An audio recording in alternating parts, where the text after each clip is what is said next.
All right, good afternoon, everybody, and welcome to Books and Books in Coral Gables. Thank you all for coming down today.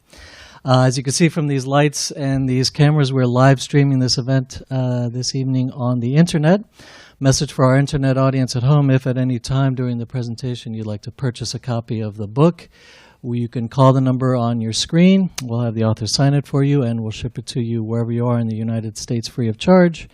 And during the question and answer period, if you would like to send in a question for Jane, again, call the number on your screen, and one of our staff members will take that down, and we'll try to get it asked for you. This afternoon, Books and Books is very happy to present Ms. Jane Allen Petrick and her new book, Hidden in Plain Sight: The Other People in Norman Rockwell's America. Ms. Petrick is the author of several books on topics ranging from biography to workplace issues. She was a biweekly columnist for the Knight Ridder Newswire, and her articles have appeared in numerous publications, including the New York Times, the Denver Post, and the Washington Post. As a longtime supporter of cultural and historic preservation, she is also a member of the Villagers, the oldest preservation society in South Florida, and the author of all of the Miami Walking Tours for Pocket Guides.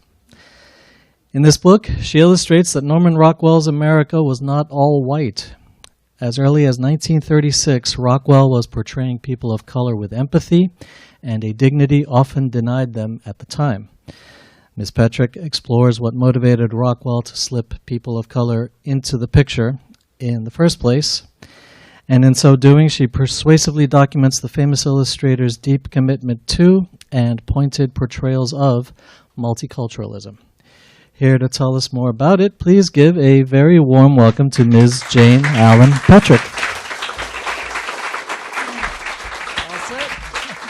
Thank you. Okay. Thank you. Thank you very much, Victor. And thank you all for being with me, both here and on the internet. Diversity, inclusiveness, social justice. These are not words that are usually associated with Norman Rockwell, but these are words that the man would have very much associated with himself. Norman Rockwell's world was not all white. From his earliest paintings, the famous illustrator sought to portray the peoples of the world with an empathy and a dignity that was often denied them at the time.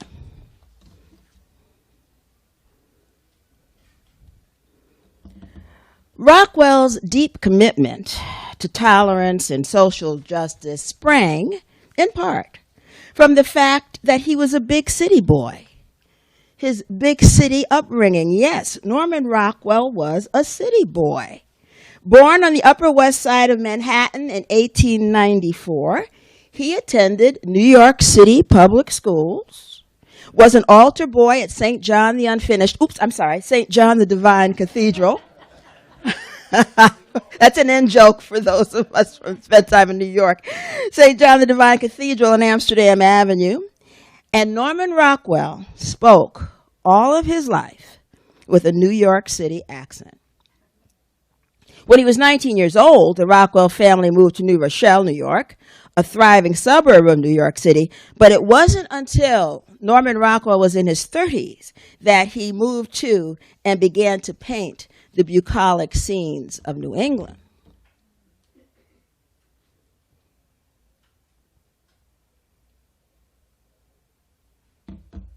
So urban life was an important subject for the famous artist.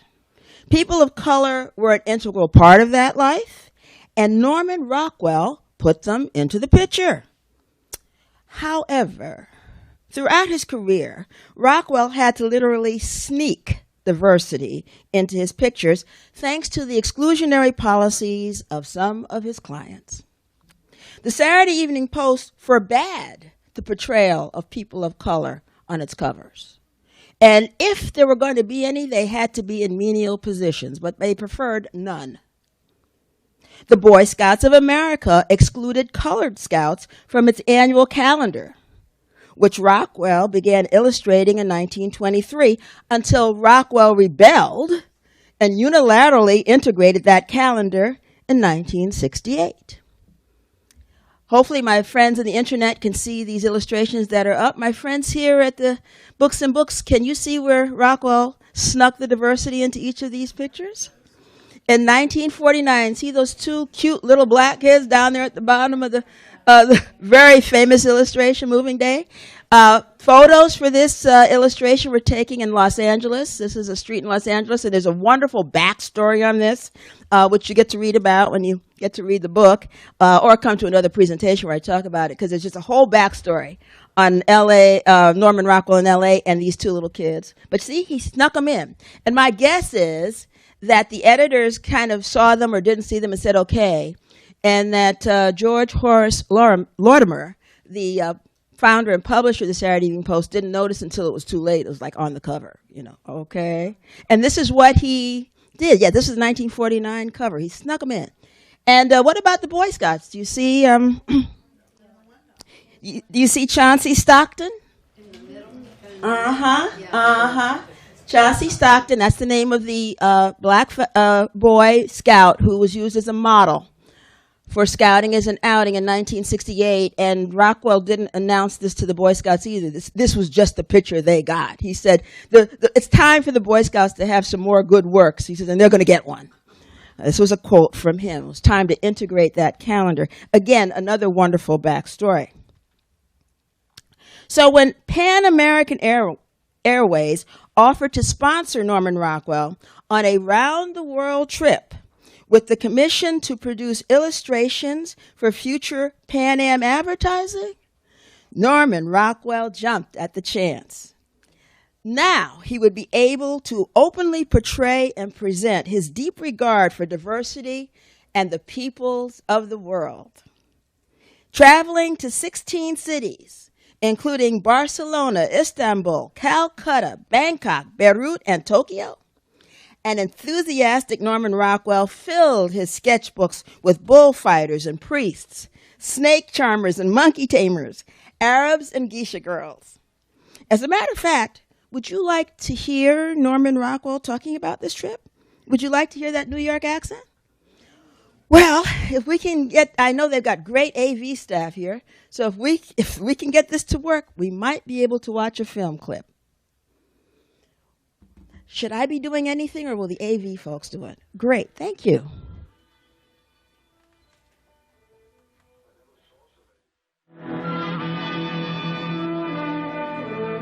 I never saw so many temples in my life as in Bangkok.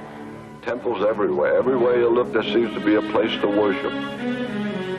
In these temple gardens, rules and morals go back into the very, very distant history. These two girls carry on a sort of a cultural tradition far older than anything that we have here in the West. The pride in this tradition shines out of their eyes, even though they're very young. These two girls were sisters, and they were studying to be temple dancers. One is coming over to the United States later on to go to Smith College.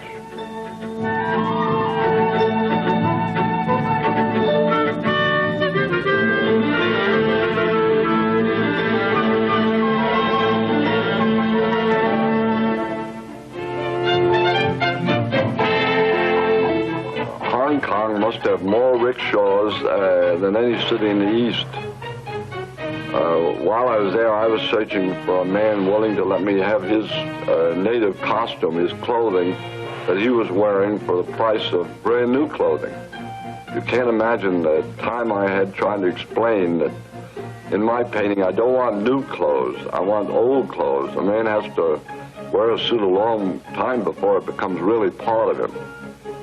I nearly broke my neck trying to see everything and still keep my eye on the rickshaw boy in case he should stumble and I'd go out into the street.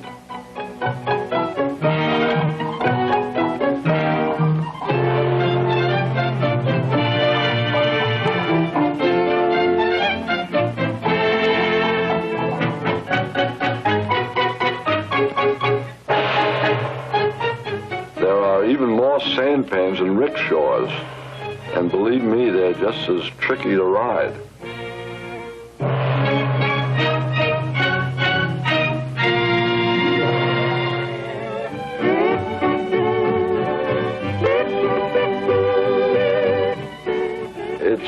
interesting custom, the way they decorate you when you come to Hawaii.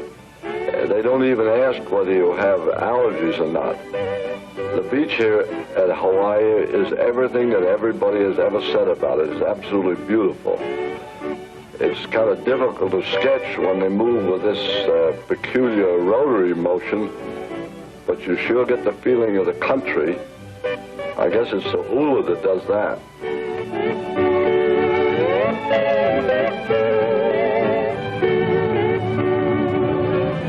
Homeward bound, the illustrator already reliving the sights and sounds that are behind him. Little things, commonplace things, the things of the artist.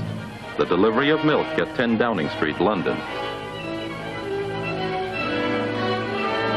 Preparations for the sketching of street cleaning equipment in Rome. A painter, just like a singer, always finds an audience in Italy. A woman in Beirut, engaged in the age-old pursuit, bargaining. A Pakistan water carrier learning to pose. And everywhere other travelers, marveling at the sight and sound of their world, filling the homeward-bound artist's mind with 1,000 pictures of people, once strange, but now familiar, first-hand familiar.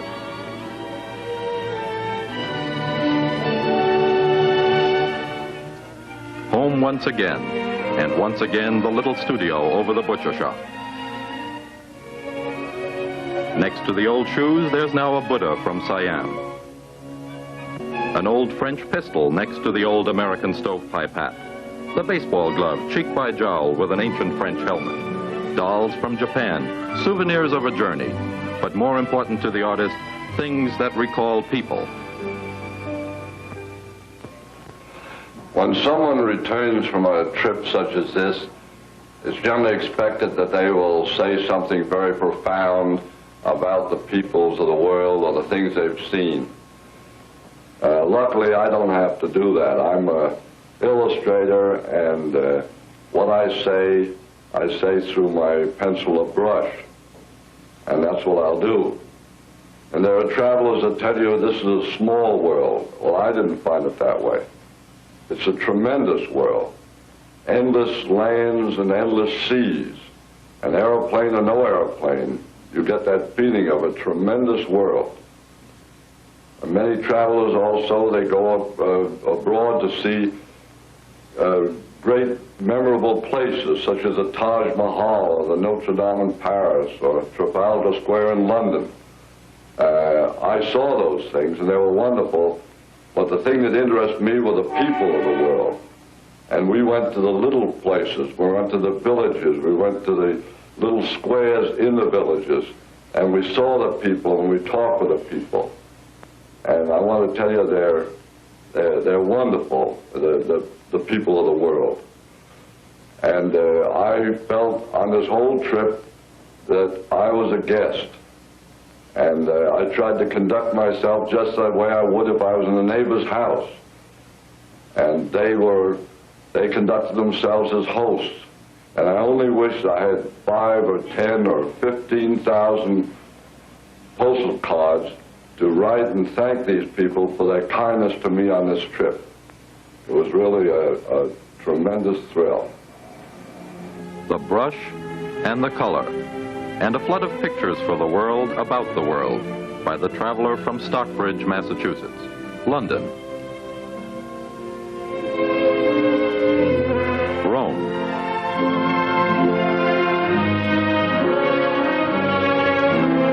Tokyo,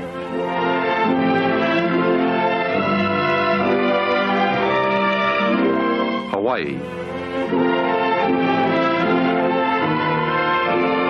It's as if the little studio over the butcher shop had expanded to include all the world, and the world had contracted to contain Norman Rockwell.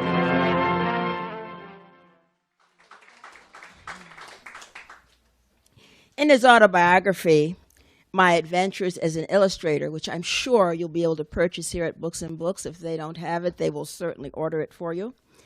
His autobiography, My Adventures as an Illustrator, Rockwell remembers, quote, "Everywhere I went on this Pan Am junket, people asked me, What are you sketching for?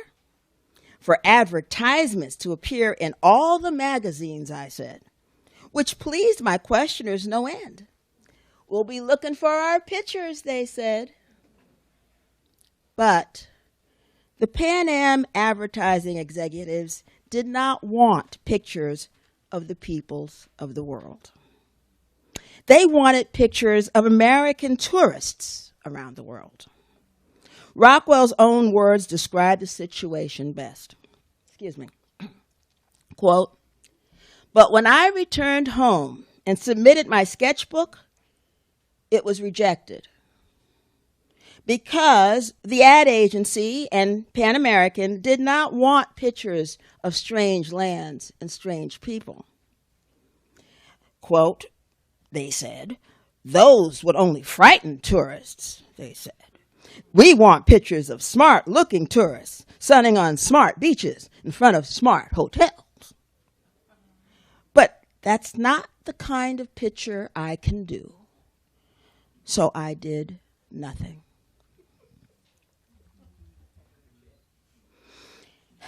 Thinking of the promises he made to his models around the world, an embarrassed Norman Rockwell concluded, and I quote,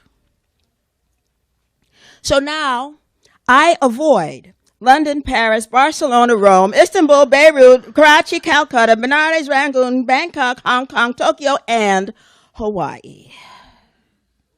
If I have any more wide-ranging fiascos like that one, I will have to go live in a closet." Unquote. But thankfully and fortunate for us, the dedicated artist did not go live in a closet. Instead, he searched for another means by which he might paint his values of diversity, social justice, representing the peoples of the world.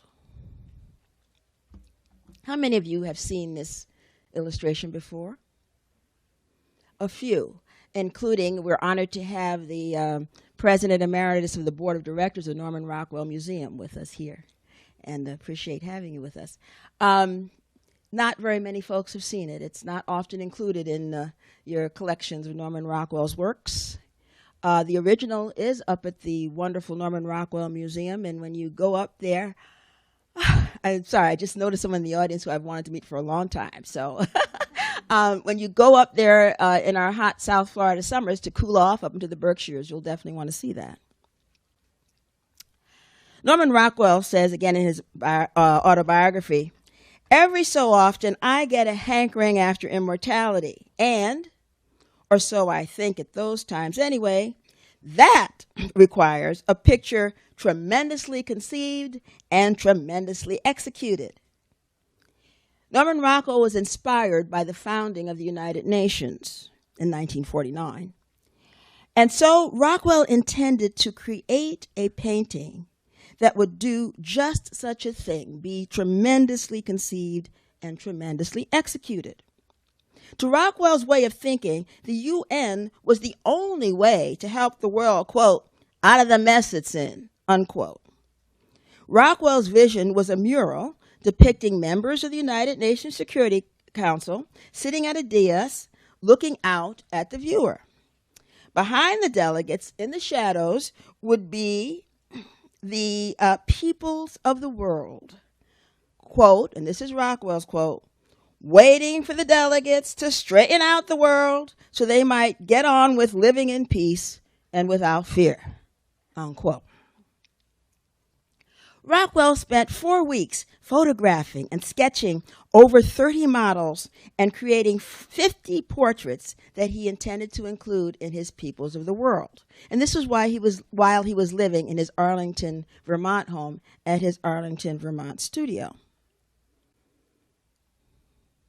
And we'll start with the Addams family. Switch things around a bit. One of the families that he photographed were the wonderful children of the Addams family. They were known as the Addams Family Gospel Singers. Carl, who was the oldest boy, Paul, Pauline, the oldest girl, and little Mary Beth Addams.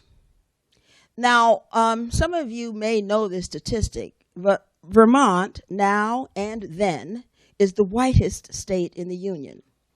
It wasn't always that way. Vermont was an independent republic for its first 14 years of its existence before it decided to join our Union. And when it came into the Union, it was over 30% people of color, both people of African descent, mixed race, and Native American. When America, and this is all in my book, but I take a sidebar. When America went through our awful Civil War, and after that had our awful period of Jim Crow and lynchings, it really wasn't comfortable or safe to be a person of color anywhere, particularly when you had folks, as you all know, 12 years a slave, coming up north and stealing folks and selling them down south. So what happened in a number of northern states like Vermont that had a large population of people of color, they just disappeared. They didn't go away, they married away. Because folks were comfortable, they were marrying each other, and they just quit kind of owning up to the African part of their background or the Native American part of their background. So, having said all that, where did Norman Rockwell find people of color for his peoples of the world? Okay, well, a little backstory. Arlington, Vermont sits on a river, the Battenkill River, all right, beautiful river, known for its trout fishing. Right across the river, like 10 miles across the river, excuse me, is the New York state line. And a few miles from that is a town called Cambridge, New York. Cambridge, New York was a site and a station on the Underground Railroad because you can go straight up through it and get to Canada. Cambridge, New York has had people of color as citizens in it since the 1600s because also it was founded by Quakers. All right? Right across the river. One of the most noted citizens of Cambridge, New York is another artist, a little lady named Grandma Moses. That's her hometown.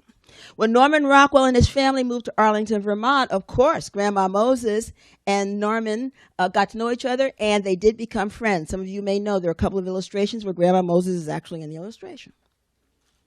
So when Norman said to Grandma Moses, I'm ready to try to do something on the UN, and I want to do the peoples of the world, but of course, I got to have some colored people. Where do I find them? She says, my best friend over in Cambridge, she said, is Martha May Driggis and her children, the Little Adams Family Singers. She said, let me introduce you to them. And she did. And the story of these children, and I've had the pleasure of interviewing both Pauline Adams and her brother Paul, the story of these children taking a cab that was paid for by Norman Rockwell, across the river and to Norman Rockwell's studio is just one of the most delightful stories, I think, in the history of illustration.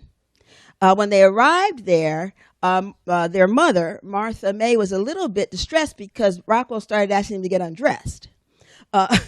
This was the middle of the winter, I'm sorry, by the way. But he started asking them to get undressed, and she didn't know what was going on because he hadn't explained to her this was about the peoples of the world. He wanted them to look like they were from Africa or from the Caribbean. Once she got that, it was all fine.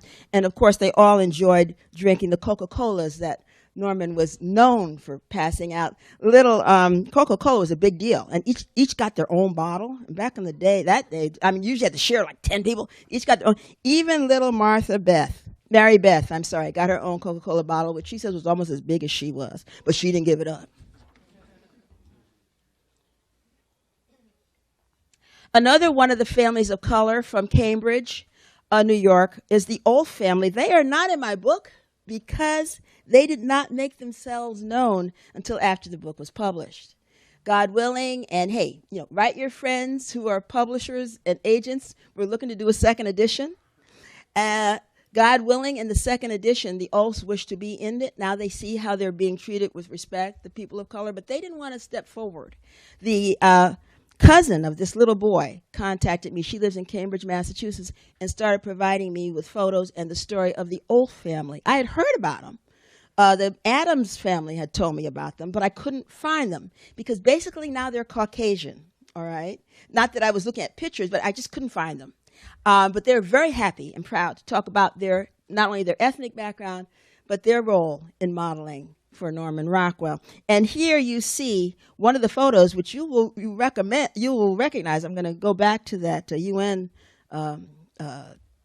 mural in a moment. But you're going to recognize Miss Amabel Kennedy Olf, because she's going to show up over and over again. Rockwell loved her, loved this particular image of her holding her grandson, Albert Daniel Emerson. And in the background is her husband and her 2 older sons. This little guy up next, I'm sorry, there's another beautiful picture of the Addams family. And you can probably recognize where this is going with Rockwell's illustrations, but I'm going to show you as we go along. This little fellow, I apologize for the quality of the photo. The Norman Rockwell Museum, and I thank them for the right to use these negatives. They are doing an awesome job of archiving this material, and a lot of it we're getting the negatives from photographers who took photos for Rockwell, so we're trying to restore them. But this is the best we can do. But I wanted to demonstrate 2 things, that there are Asians in Rockwell's illustrations, and I have the names of several of the Asian models, but I haven't been able to find their families. I have some ideas, and I talk about this in my book, where I think they may have come from. They didn't come from Vermont, unless they were members of the faculty at the University of Vermont or international exchange students. And the University of Vermont did have quite an international exchange program in the late 1940s and 1950s. So that's my guess. So I wanted to demonstrate that there are Asians in his illustrations. I also wanted to demonstrate that concept I was talking to you about, getting undressed. All of the models that I interviewed talked about the fact that their families planned for weeks what outfit they were going to wear, and pressing them and mending them and sewing them. Most of these families didn't have the money to buy a new outfit, but upgrading, and they would show up all perked up, and then Rockwell would say, "Take your clothes off," or change into some rags or something, because as he said when he was talking to us, he wanted old suits, he wanted old clothes, he wanted to show something that had character.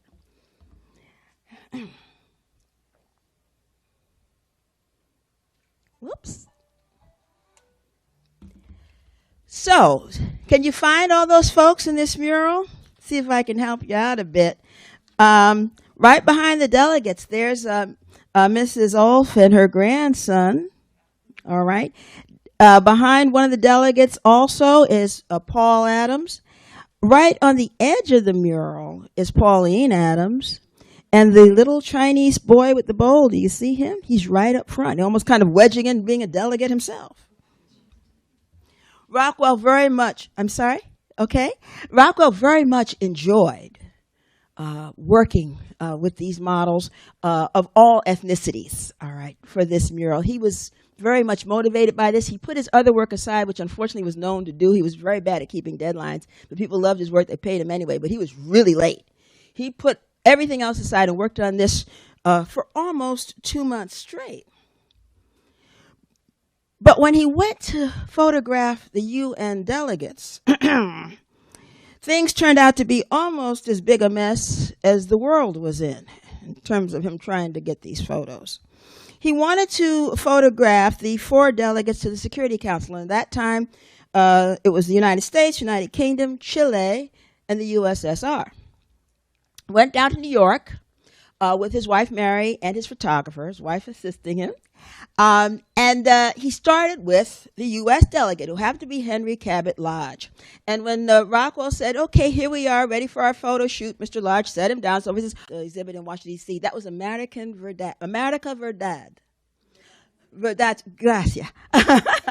And so there were people of all ethnicities in this country and around the world looking at those covers, and many, they're not with me today, but many school teachers in the segregated schools of this country, many school teachers of color, African-American school teachers who didn't have the money and funds for their art classes, those Norman Rockwell illustrations, they carefully, got their own, they paid for their own subscription, they cut them out and brought them in, and those illustrations taught a number of today's black illustrators how to draw.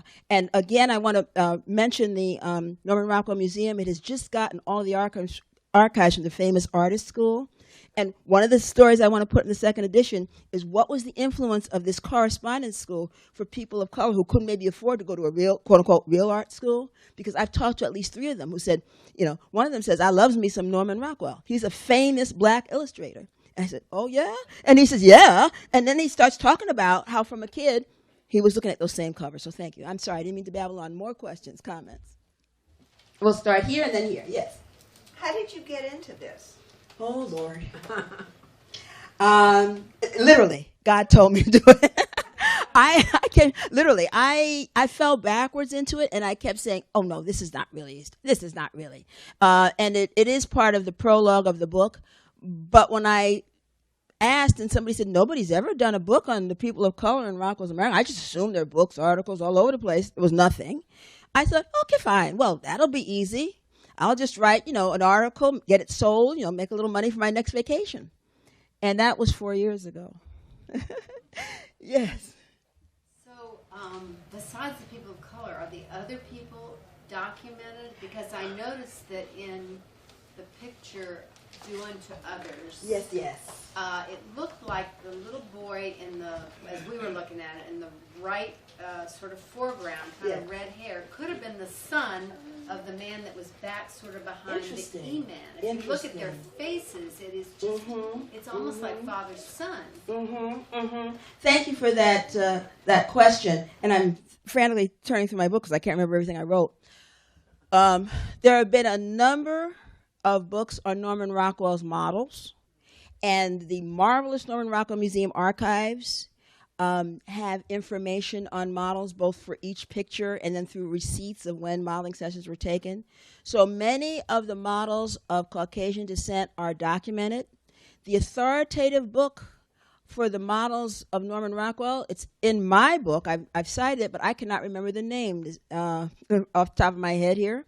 But it chronicles 123 Rockwell models, including 2 dogs, Bozo and Spot, because he put dogs in his pictures. Not one model of color is in that book. And I'm not accusing anyone of intentional, and I talk about this in my book. It's not, in this case, it's not intentional exclusivity as we had of policies. No, I think it's literally that if you don't look for me, you don't find me. If you don't look for, and that's a quote from one of my subjects who I interviewed for the book.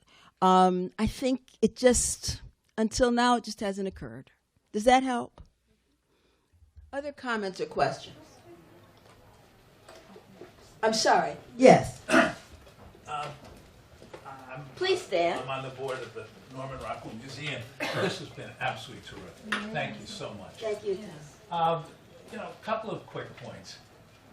Tom, come to the mic, please, so that then our internet viewers can. Oh, I didn't come here to make a speech. I know you didn't. I came here to hear you. But I love your book. Thank you. You have to realize that every single person in every single Norman Rockwell painting, illustration existed. He never made anybody up. And we're fortunate up in Stockbridge and in Arlington, Vermont, still to have a number of people who are alive today who were Norman Rockwell models. And if you go to the museum in Stockbridge, which I urge you to do, it's a whole lot of fun, most of the docents who show you around are Norman Rockwell models. Now, that's the good news. The bad news is get up there because we're running out of them. But it's so much fun to have a docent take you around, and she'll be lecturing about a picture here. And says, what do you think that looks like? And this is an 82-year-old lady. And in the picture, she's 14 or something. And my successor is chairman of the Norman Rockwell Museum. You only made me president. Come on, I was chairman. That's Kaya, because I have white hair. Anne Morgan was indeed a Norman Rockwell model when she was 6 years old. And Norman Rockwell, to make money, because his pictures didn't fetch much anymore. I went to the auction in New York in this fall when one of his pictures went for $46 million. But Anne Morgan was a model for a toothpaste ad. And she's coming home smiling like this, little red pigtails, saying, in effect, look, Ma, had no cavities this time at the dentist. The other thing I'd like to mention, because it ties right into your marvelous observations, is that Ruby Bridges is on our board at the Norman Rockwell Museum. And a couple of years ago, we got a phone call from the White House. And they said, the president would like to hang in the Oval Office to honor the 50th anniversary of Ruby Bridges going to school. And as everybody knows, she went to school all by herself for 3 weeks before any white people would start going back to that school. We would love to have that painting hang in the Oval Office. We had to move heaven and earth because it was on tour and being paid for. But the honor of being hanging in the White House, forget about the logistics. There's that painting hung in the White House